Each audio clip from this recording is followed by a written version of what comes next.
Hey guys, the Australian tree chaser isn't just all about trees. There is so much connected to our habitat and our ecosystems around the world. What I want to take you through today is the magic world of the grasses, the native grasses.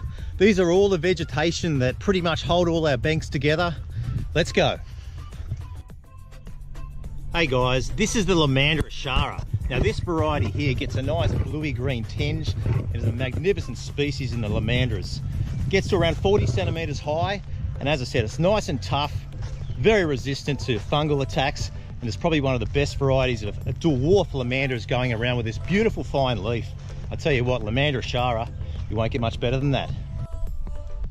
Now this one's a Lomandra verde. Now this one gets to around 50 centimeters higher. It gets a little bit taller than the Sharas, and it'll also get that nice deep green foliage. Another tough dwarf variety of Lomandra, Lomandra verde. I tell you what, I just love the way it just relaxes itself over the slopes.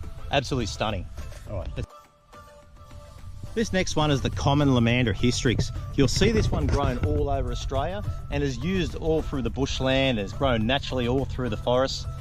Look, there's a spot for it, but I tell you what, I'm liking those new dwarf varieties. The Lomandra hystrix, you can't go past it. This one here is the Lomandra nyala. Now this one here is one of my favourites. It keeps its nice bluey green foliage and it gets to around 80 centimetres high. It keeps that magnificent fine foliage, and again it looks a little bit like a small grass tree in the garden. I tell you what, this one here is my favourite. You'll see this in my garden, that's for sure.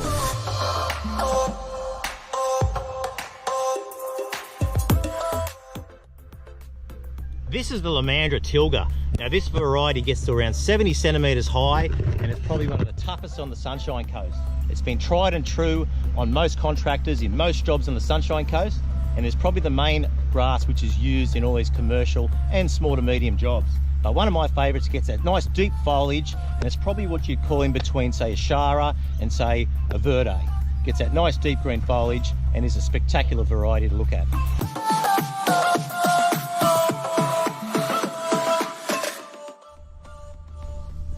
Now this is the Lomandra littlecon, which is a convertifolia, only 30 centimetres high, and again, one of those species which is grown and bred specially for the more compact garden.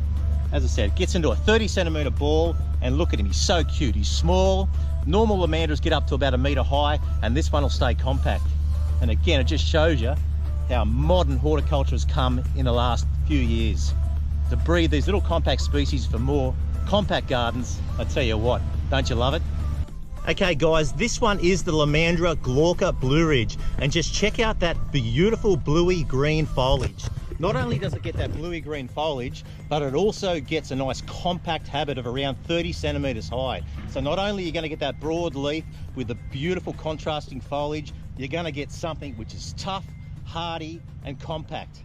But yeah, I get excited about when I see these in the right conditions. They're a little bit more difficult to grow, but an absolute sensational species, a good contrast plant in your native garden. Wow, Lomandra glauca Blue Ridge.